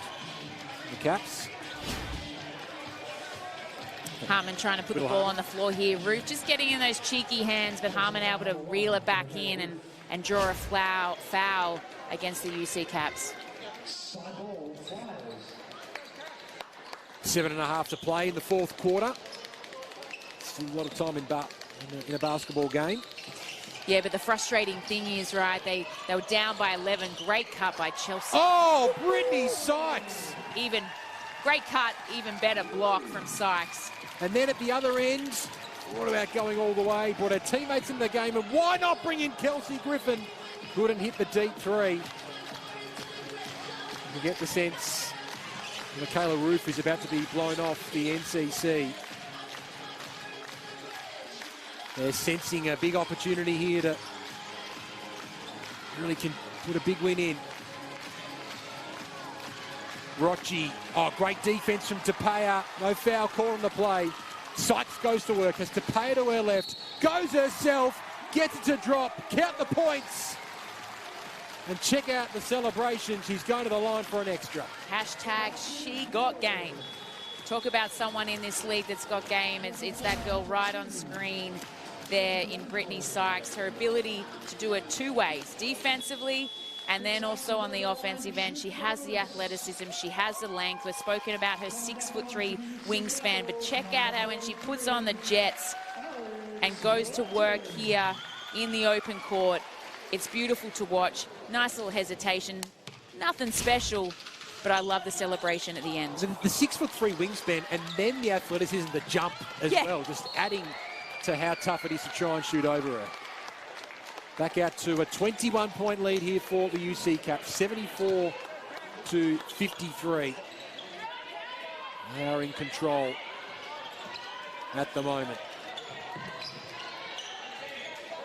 Rochi. The Flyers try and garner some momentum here. O'Hay for Cole. He drew Roof in. Can't hit the deep three. Beth Cole. A very good three-point shooter. She's 1 of 4. Sykes, beautiful pass inside for Bunton, and it is truly party time for the Caps. Timeout called. Caps out to a game-high 23-point lead. They are making a statement, and the Southside Flyers have yet to score in this 4th quarter. And that's just a disappointing thing after such a good push and a great show of momentum swing to the Southside Flyers. But hey, credit to the UC Caps. They're on a 3-game winning streak. It doesn't matter who they're playing. They're gelling really well together. They're getting great contributions from multiple players. It's been a big girls game tonight. It's been an inside presence dominance from Griffin, Bunton. Sykes has been phenomenal. 14, 4 and 6. She's filling up the stat sheet. And then you've got the likes of Roof as well. And don't forget Tapea. She's been solid. She's been hit with a few fouls there. Had to sit a long time as well. But then allows opportunities for Billow, you know, at Northern Territory Junior to get some more court time. And then also Jade Melbourne as well. Yeah. You might see the Caps empty their bench pretty quickly. Now they hold a 23-point lead. But you just get the sense, though, they've got this relentless mindset tonight, the Caps. They've not taken a backward step. They've respected the opposition. They know they couldn't take it easy against the Southside Flyers, and they have just been brutal in how they have continued to chip away and make it so tough for the Flyers to put up easy shots. And that's when you know they're a caliber team and they mean business, because sometimes it's very easy to just be up by 20 and just go back into cruise mode and yeah, we'll get it done. But the nice thing about watching the UC Caps play is they're locked in, and they're locked in from the top down, and that comes from Paul Goris. Beautiful crossover from Rochi, who can hold her head up high tonight. She's been excellent. 14 points for Amy Rochi. That's the Southside Flyers' first points of the 4th quarter. Sykes. Beautiful cut inside from Roof, and the fine was good from Sykes. Couldn't get it to go, Roof, and neither could Bunton on the second chance, and the Flyers can have a sigh of relief again.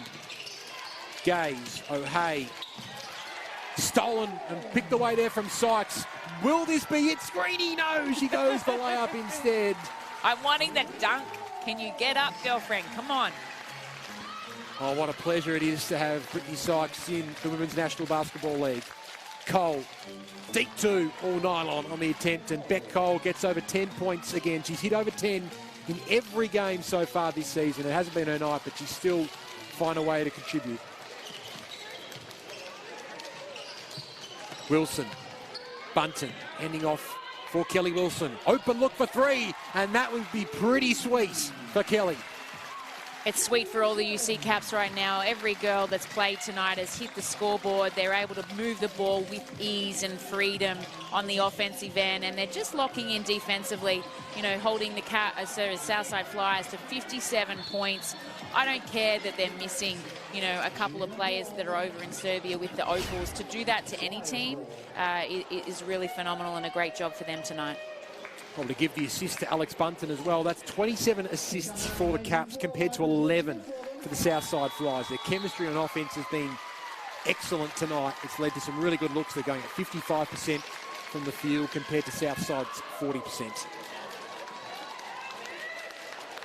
So Roof takes a cease. Isha Froling also coming back onto the floor. Cole with the inbounds pass here for Southside. Jarry, determination, couldn't quite get it done on that occasion. Missed a turnover. It's 17 points to 4 in this fourth quarter. Bunton, Sykes, Wilson, Tapia with 5 to shoot. Talia Tapia will be really good in this situation, and that is no exception. And that's called finding a way. And that's what she can do, Talia Tapia. She's got a really calm head on her shoulders for someone of her age, and the ability to be able to just take what's in front of her and find the best option. And that was a huge bucket with the clock running out. Sykes is denied by O'Hay. Nice work from the skipper to block it away. And Amy Rochi, the C's parted for her, and did all the hard work and no reward for effort. Misses the easy layup, and there's a whistle on the play. And that's kind of been the story of the game, as we see a nice little defensive contest from here, a veteran of our league, Jenna O'Hay. But for the Southside Flyers, they've had some great looks tonight. There's been some opportunities where they just haven't been able to find the bottom of the net, and that's an example there. And probably one of many reasons why they find themselves down by so much. But they've had some good looks. So free throws coming. It'll be Talia Tapia to head to the charity stripe. Those years ago opted for WNBL over college, was taken with pick 36 in the 2017 WNBA draft, which has had a wretched run with injuries. Fractured foot in surgery, kept her out of the game for a long time between 2016 and 2018. In the 2018-19 WNBL season, she had a really nasty concussion. She missed a number of games there. Hasn't had a good run with it to pay, but still plenty of basketball left in her. And the fact that you said she's played over 100 plus, I think 138. 138 games, considering that, yeah, that's pretty amazing, because she would have missed out on a lot of games, as we see Rebecca Gold getting herself to the foul line with a nice aggressive move here. You can see scout-wise doing the right thing.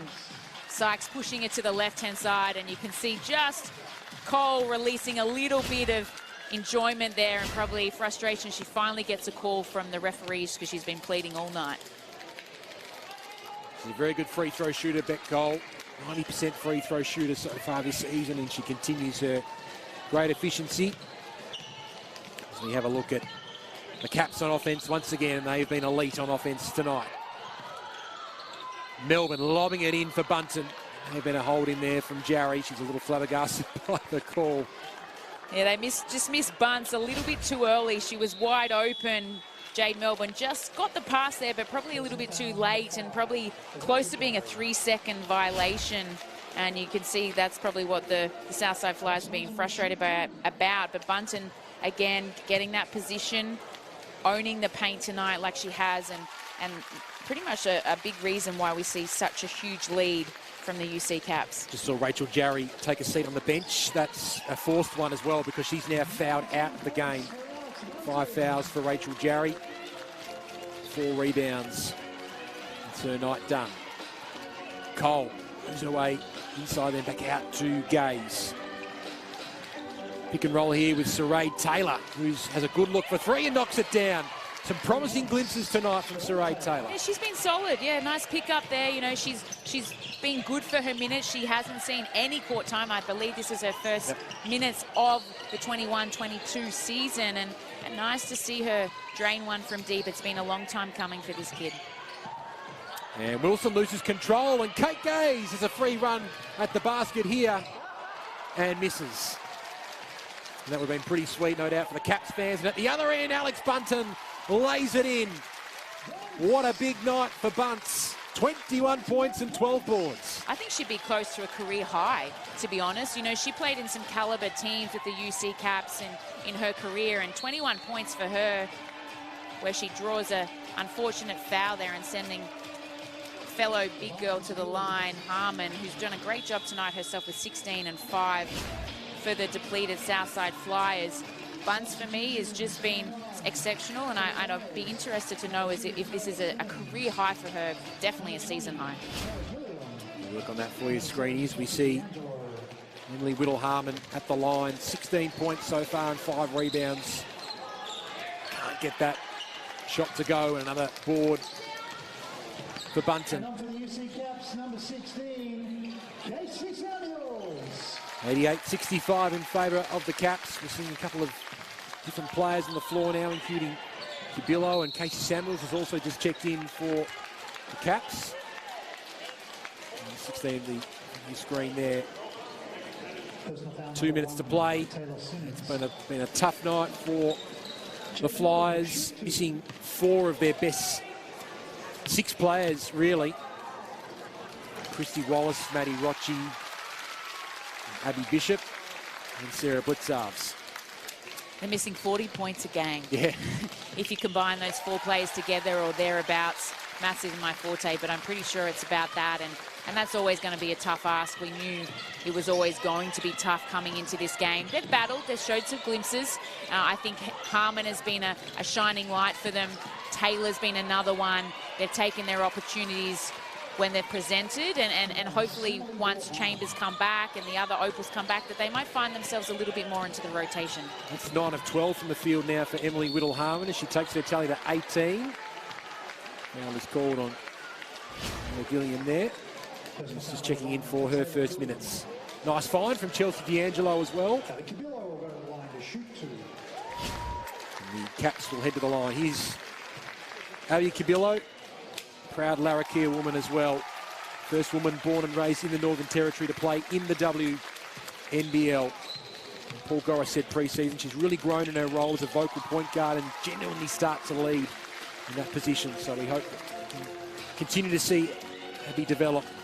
And she's a shining light for the rest of the young players in the NT. We know, you know, basketball's tough up there, and being able to play and seeing someone like her do it means that hopefully one day there'll be other players that follow suit. And also with Abs, she hasn't seen a lot of court time in her career, but she's battled out and she's learned from experience by playing with the likes of Kelly Wilson and so on and so forth. You can't underestimate the value of that as a young player in this league, and hopefully she'll get more and more opportunity, if not in this season, in the years to come. Samuels had a good look there. That would have brought the crowd off onto their feet, but on their feet rather, and just in and out on that shot. As D'Angelo at the other end misfires. We're into the final minute of this one in Canberra. Jade Melbourne, she got one final highlight. Can't quite get that long floater to drop off the glass. But when she kicks on the jets on the fast break at the offensive end of the floor, it is darn exciting. 92-69 in favour of the Caps. They're heading for another big victory. They've had 3 big wins in recent times, and really benefiting the month of January. They've kept their side together. They're healthy. I think the thing to note as well is that they're being very disciplined off the court. They've sort of really gone into sort of a voluntary bubble themselves. They're not making any unnecessary trips out or anything like that. They're taking very good care of themselves as Jade Melbourne goes down the floor and puts on a terrific run, gets it to go. What a young shining light she is for Aussie hoops. And that passage of play, that ability to come up with a steal, harass regardless of the scoreline, and then get out and transition pretty much summarises the Caps game tonight for me. Saray Taylor will have one final look for 3. She's just off target. Froling comes down with a rebound. Melbourne for Samuels, didn't quite get there. But that is 4 wins on the trot for the Cats, and one of their most emphatic as well. 94-69, the UC Capitals over the Southside Flyers. They were challenged in the third quarter, but they scored 30 points alone in the final quarter. It's their second biggest quarter for the season. And they make a statement. And they're going to be right up there in championship contention once again, Screen. Yes, statement indeed. You know, we talk about going about your business quietly, and that is the UC Caps this season. All the attention has been on the other top 3 teams, Boomers, Lynx, and then also, you know, the likes of Townsville and so on and so forth. And the Caps, they're just doing their thing, not getting distracted, and being able to play some great basketball, and it comes through the likes of Sykes. Also their veteran, 23, KG, 23. She's still getting it done at the ripe old age of 32. And it's not only on the offensive end that they are looking beautiful to watch, and they were able to drop 94 points in tonight, but it's also on the defensive end. But let's get credit to the Southside Flyers. They battled. It was a grind tonight. It was always going to be tough for them, and they put up a fight when they could and how they could. And yeah, you could say the UC Caps had 30 points in the last quarter, but fatigue set in, and they'll be back to a full lineup come their next game. Lots of promising signs for the Southside Flyers. You know, players that we don't see a lot of during the season. Emily Whittle-Harmon with 20 points. Amy Rochi with 14 points. She always steps up when her team needs her. Saray Taylor with some nice finishes from the field as well. She had 5 points, but ultimately the likes of Sykes and Roof and Bunton and Griffin are far too strong in the end, and that's how it looks at full time with our match stats. And again, we point out the assist tally. They just clicked on offense tonight, but that came off good defense, Screen. Yeah, they were beautiful. They only had 7 steals, but it was the other things. It was deflections, their rebound count, 51-36, 17 offensive rebounds. That gave them a lot more second chance opportunities from the field. They shot at a 56% clip for the game. It's going to be tough to beat a team that shoots that way. Hey, Screeny, you're going to really enjoy this because we're joined courtside by, you could probably say, the player of the game tonight, Alex Bunton, with a big game, 21 points and 13 rebounds. Alex, congratulations on a big game personally, but as a team as well, you knew coming into the game that there were going to be a lot of players from Southside who were normally part of their starting lineup, not in the side tonight, but you guys were relentless from the opening buzzer tonight. Was that a real focus heading into tonight's game? Yeah, look, we chatted all week about the potential of obviously them not having a full team, but you can't underestimate teams when they're like that because they have strong benches, and even the DP players who come up, you know, they're always wanting to shoot, they're always wanting to have a go at it. So we knew that we had to still play our game and put our pieces together to win the game. Bunsen Screeney here. I thought you were phenomenal tonight, and it's so nice to see you back in our league. For me, you're playing with a new lease on life. There seems to be this new bunch, shall we say, in the way you go about your business. Do you feel that way when you're out on the court now? Yeah, whenever someone asks me the exact same thing, I say I have a stress-free approach to everything now, especially having a daughter with Little Opal. I have a look at basketball and I come back to it and I love the game, and I see it from a different perspective as well. I'm here to enjoy it, I'm here to get better, I'm pain-free now, so I think that's one thing I have to not worry about anymore, and it just allows me to develop my game again, and no matter how old I am or how old I'm getting, if I'm pain-free, I just sort of keep going. You've got plenty of years left in you, Bunce. Talk about someone that is a pain, but would be great to have on your team is Brittany Sykes. Talk to me about her. She's a two-way player. Offensively, she gets it done, but I thought she did a great job on court tonight. What is it like to play with her week in, week out? She brings this energy defensively that you just want to be like her too. You want to have her athleticism, you want to have her hard work. She pushes us in training to be, get those 1%ers on D, get those 1%ers on O, and she brings that to the game, and I think we all look up to her, and we all want to have that experience as well. So she's a great all-round person and a great all-round player.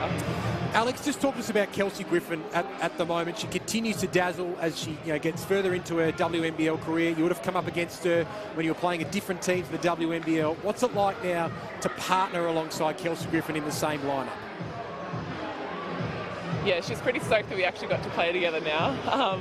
But yeah, she's our captain now, and I think I get to look up to her now, and I get to have her guidance, and she always wants me to, be big in the post, and she encourages me to play my game, and she has some good things to say to us as well, and I think that really helps us in the game. She brings us down to a level to be calm and to focus on what we want to get done. So yeah, playing alongside her, I love it. I don't want to play against her. Buns, talk to me about this season. You guys have kind of flown under the radar a bit. You've now won 4 on the trot. You're just going about your business quietly. All the attention is on Perth Lynx, the Melbourne Boomers. What's been the focus with Paul Goris and the coaching cohort for you guys, and where do you want to go this season? Look, we want to be championship contenders. I think we've shown that we keep chipping away, and we do fly under the radar, but we keep getting things done, and we put our pieces together. We want to get those 4 quarters put together for us, and I think if we do that, we will be strong contenders for the championship, and that's our focus. If we play our D, let that flow into our offense, yeah, we'll just keep chipping away this season. Alex, you've had a lot of surgeries. It's been well documented in the media. You've had 3 years out of the game. You had your daughter Opal, in recent times as well. How the heck did you come back, and how did you, I suppose, get convinced to come back into the WNBL? Look, I've had a pretty up and down couple of years off the court, and I thought basketball was over for me, like completely over. But once I had Opal and my mind changed, my body got better, Gori called me and just wanted to know what I was doing at the start. And I said, look, the only way I'm working out is basketball. Like, that's the only way I knew how to work out. And I was doing that up on the Mid-North Coast and outside on a basketball court. And I thought, if I could do this, I could play basketball again. And that feeling of wanting to play for my daughter and my family and everyone who's encouraged me to come back, I couldn't say no. And I put everything behind me, and you never know until you try, and that was my mentality. And yeah, as you said, Jenny, I've had this stress-free environment with me, and I've just brought it back, and that's how I'm playing again. You are a mother. I'm about to be a mother in 6 weeks. You got any tips for me? Enjoy every moment. I absolutely love it. Like, Opal's my little sidekick, so enjoy every moment. Alex, it's terrific to see you back out in the court, not only just in general, but to see you playing well, I think is a wonderful sight as well. So congratulations on the victory tonight, and good luck for the rest of the season. Thanks so much, guys. Just makes your heart warm, doesn't it? Oh, it does. A beautiful soul. She's been a great contributor in the WNBL, and I think she's even better now. Yeah. So pregnancy, obviously has worked wonders for her. She says her body is phenomenal, and she has been phenomenal and will continue to be for the UC Caps this season. So if pregnancy works wonders... I ain't coming back. Right. Are you sure? No. Okay. She's got a few more years younger than me. No, I'm done. Thank you very much. Okay, all right. We'll get that clipped up in the control room, and we can play that back a little bit later if Jenny Screen does make a comeback. But let's turn our attention to tomorrow in the WNBL. We've got a big double header coming up on KO Sports, and it starts with the Sydney Uni Flames taking on the Townsville Fire as well. Townsville just starting to get a little bit of momentum. The Sydney Uni Flames, they've had so many close, heartbreaking losses this season as well, Screening. And none closer than round 9 against the Southside Flyers last week, which they should have come away with. So one that they would be ruining. Townsville Fire, they're great at home. They haven't been super on the road except for against the Boomers. Yep. They took one away there. They still haven't found their continuity for me, but this one's going to be a nice little contest. There's not too many players missing except for Sydney Flames, with Shyla Hill obviously in Serbia, but Funda Nakasaglu, she was sensational in the round 9 clash. She had 17 points, and hopefully she gets the same opportunity to do that. So that's at 3:30 Eastern. Then at 6 p.m. Eastern, we've got the Boomers and the Lynx. We're heading to beautiful Gippsland as well for this one. Both teams will be without a couple of their star players in the starting five. This is going to be a very, very interesting contest. Well, two teams you expect to be in the top four at the end of this season. The girl on the right of screen, Lauren Scherf, I expect her to have a double night out, considering that you don't have Kayla Francis there. Neither do you have Ezzy Magbagor for the Melbourne Boomers. So this one is probably one for Perth to come away with, but don't underestimate the Melbourne Boomers and what they're capable of. We know it's Guy Malloy's last season, and hopefully they find themselves at the top of the ladder come the end of this 2022 WNBL season. It's going to be a big day on Sunday in particular. We've got those two big games. We had a big result tonight for the UC Capitals over at the Southside Flyers. Lovely working with the screen. As always, Ben. On behalf of Jenny Screen and the entire hard-working team here from the nation's capital, this is Ben Waterworth signing off, where the Caps made another emphatic statement. They've won 4 on the trot, defeating the Flyers 94-69. Good night.